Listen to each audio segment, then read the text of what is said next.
ain't never been poor. Used to play Sims 4. Put a little wall around, take the door off, trap him in a swim pool. I don't play Fortnite, f that. Chun-Li when I street fight, bust back. You ain't got combos, what's that? Martin's on Mortal Kombat. Oh, well, you can go ahead and get my money back because I can't do nothing with that.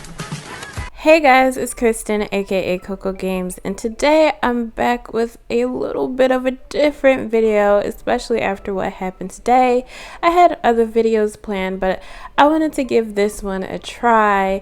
So I've seen all the rants, participated in all the jokes on Twitter, and got a little key, and even had my wave of shock. So now I think I'm ready to dial down and take a deep dive into why exactly The Sims 4 is just bad. The Sims 4 is bad, everyone. And this video is for everyone screaming at the top of their lungs, "You don't have to buy it!" We know, love. We know. But today in this video, we are really just going to break down how and why we continually get tried by EA and why things need to be changed. This is my first commentary style video, so please be kind and let's get into it.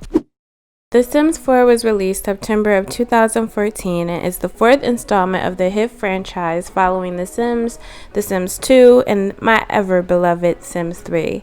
It became a game that was acclaimed by all the kids with creative minds who wanted to tell stories through simulation. It was developed by Maxis and published by EA, overall to this day selling over 200 million copies. The whole entire concept of The Sims was created by the game developer Will Wright.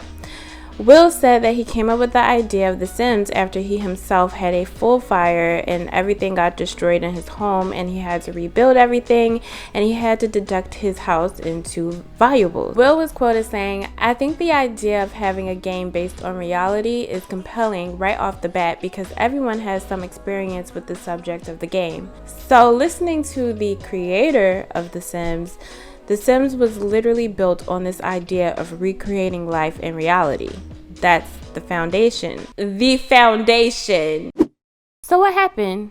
It's clear that everyone loved this franchise. I mean, everyone was playing it. The Sims 3 was incredibly successful despite, it being very hard to play unless you had a beast of a system.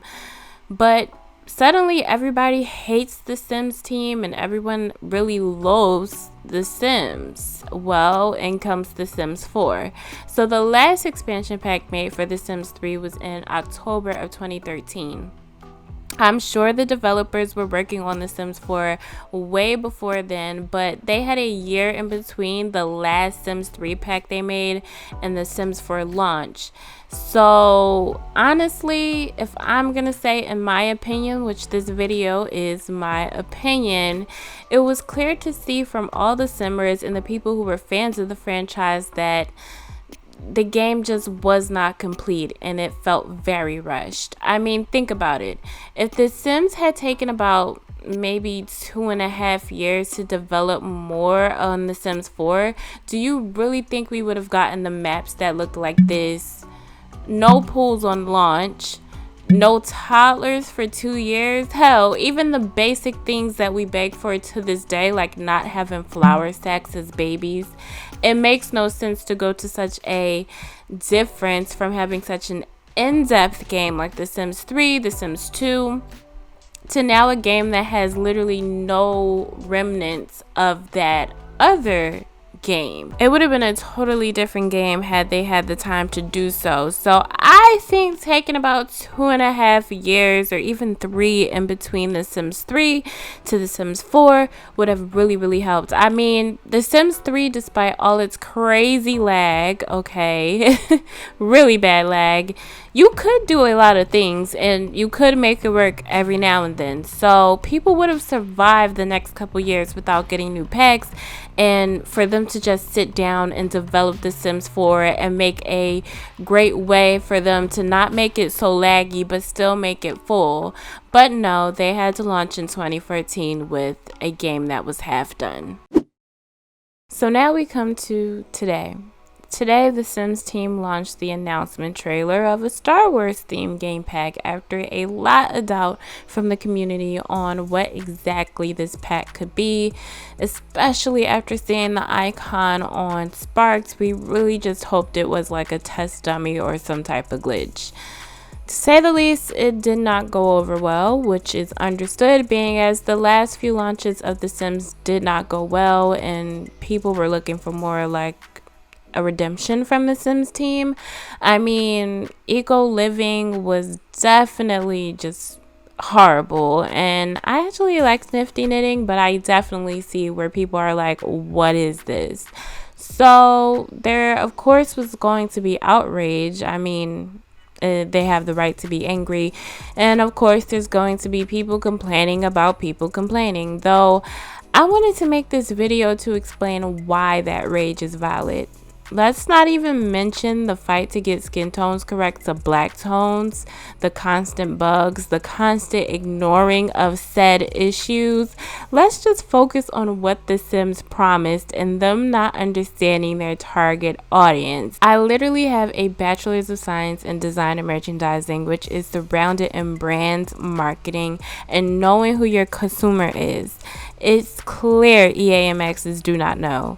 People have invested in this game. If someone has all of the Sims packs, they have spent over $700 on this game, even more if they have never gotten a discount. That's an investment in time, an investment in money, and people are literally asking for a return. Yes, you do not have to do everything that everyone says or suggests, and you should have creative freedom. Though that creative freedom should definitely come after the most basic attributes of a game that mimics life should have. You give people what they want, what people desire, to get more revenue. I mean, that's just basic math. I mean, if you don't do it, someone else will. Look at Fenty Beauty by Rihanna. No one has such a wide range of colors with makeup. Darker skinned women, albino women, women with all sorts of undertones. They were crying out for someone in the industry to notice them. And she did. And now she's on billionaire status. It's pretty simple. The Sims team can either reinvent, or I see a Fenty Beauty scenario in the mix. All people are asking for is what you already gave them. It seems like developers are losing that concept in the coming years. I mean, hell, look at The Last of Us 2. Your target consumer is not kids. It's the kids who were once your demographic, but are now adults and are still buying your game. They grew up. The simple solution to all of this is for the Sims team to listen to their audience. Are your analytics not down? Do you guys not do test groups? What is going on over there? Congratulations to all of the Star Wars fans. Like, really, I hope you have the best time with this pack. Though I just believe personally, maybe we should have had the baseline of the game that, you know, is meant to be a form of virtual reality, maybe actually mimic reality before we fly spaceships. And last but not least, black people don't look like this. Can I get a hell yeah?